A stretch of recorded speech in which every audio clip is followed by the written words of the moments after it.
दिल्ली के सदर बाजार में व्यापारियों ने चीन के खिलाफ विरोध प्रदर्शन करते हुए चीनी सामानों की होली जलाई। चीन के खिलाफ इस विरोध प्रदर्शन में सैकड़ों की संख्या में व्यापारी भी शामिल हुए, जिसके बाद व्यापारियों ने बीच सड़क चीनी सामानों को जमा करके उसे आग के हवाले कर दिया और चीन में बने सामानों के बहिष्कार का संकल्प लिया। इस बीच वहां मौजूद कारोबारियों ने पाकिस्तान के मददगार चीन के खिलाफ नारे भी लगाए। चाइना को एक संदेश दे रहे हैं कि या तो चाइना संभल जाए, नहीं तो भारत के बाजार से चाइना को उखाड़ने में देश के व्यापारी कोई भी कसर नहीं छोड़ेंगे। चीनी सामानों को आग लगाने से पहले व्यापारियों ने उस पर नारे लिखे हुए कागज चिपकाए, जिस पर भारत को सोने की चिड़िया बनाना है और चीन को बाजार से हटाना है जैसे नारे लिखे थे। भोपाल में बीजेपी के कार्यकर्ताओं ने बैंड बाजे और बकरियों के साथ कमलनाथ सरकार के खिलाफ प्रदर्शन किया। इस प्रदर्शन के जरिए कमलनाथ सरकार के बेरोजगारों को पशु हाँकने और बैंड बाजे की ट्रेनिंग दिए जाने के फैसले का विरोध किया गया, जिसके तहत बीजेपी के कार्यकर्ता बकरी और बैंड बाजे के साथ सड़क पर उतर आए। इस दौरान बीजेपी कार्यकर्ताओं ने मध्य प्रदेश सरकार के खिलाफ जमकर नारेबाजी की।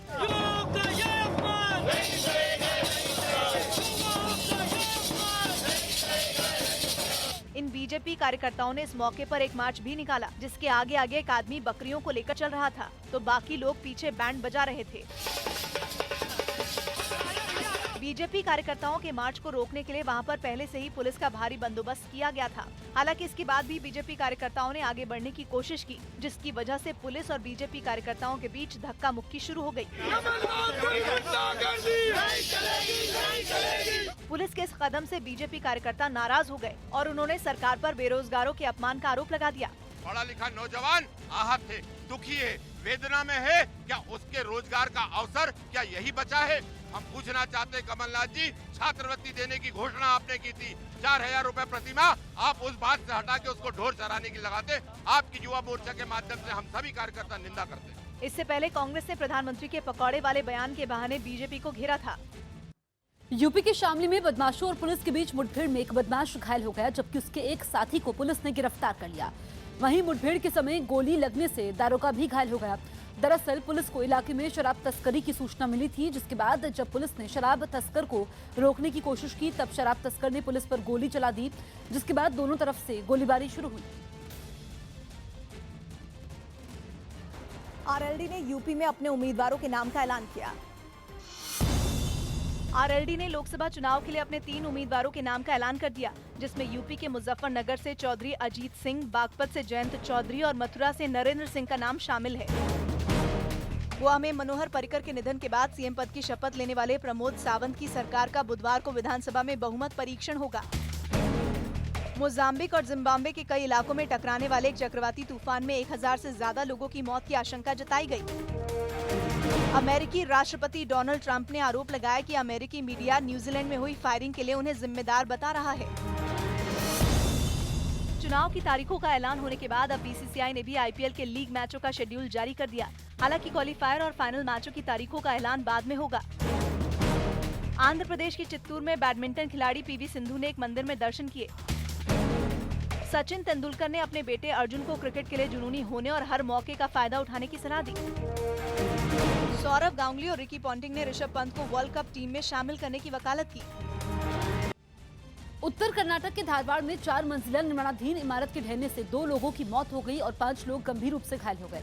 इसके अलावा करीब 50 लोग मलबे में फंसे हुए थे, जिनमें से 28 लोगों को निकाला गया।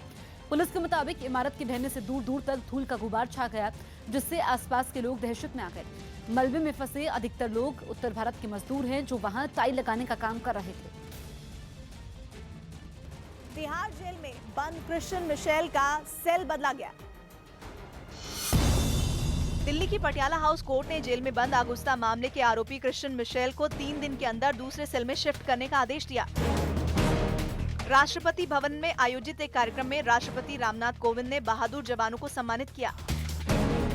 जम्मू कश्मीर में पाकिस्तान की गोलाबारी में शहीद हुए जवान करमजीत सिंह का पंजाब के मोगा में उनके गांव में अंतिम संस्कार कर दिया गया। श्रीलंका की सेना गृह युद्ध के दौरान अपने सैनिकों पर लगे मानवाधिकार उल्लंघन के आरोपों की जांच के लिए तैयार हो गई। सरकार के निर्देश के बाद आर्थिक संकट से जूझ रही एयरलाइंस जेट एयरवेज के मामले में डीजीसीए ने एक आपात बैठक की। जीएसटी काउंसिल की बैठक में मकानों के लिए नई जीएसटी दर को मंजूरी दे दी गई। फ्रांस में हिंसक प्रदर्शन के बाद सरकार ने पेरिस के पुलिस प्रमुख को हटाने का फैसला लिया। आईसीसी ने साफ कर दिया कि वर्ल्ड कप में भारत और पाकिस्तान के मुकाबले पर कोई खतरा नहीं है। गौतम गंभीर को मिले पद्मश्री अवार्ड के साथ उनकी बेटियों की एक तस्वीर सोशल मीडिया पर वायरल हो गई।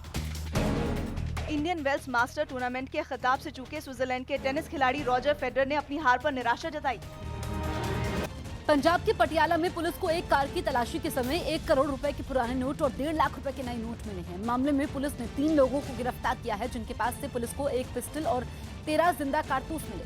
पुलिस आरोपियों से पूछताछ कर रही है और ये पता लगाने की कोशिश में जुटी है कि पुराने नोट कहां से लाए थे और कहां ले जाए जा रहे थे।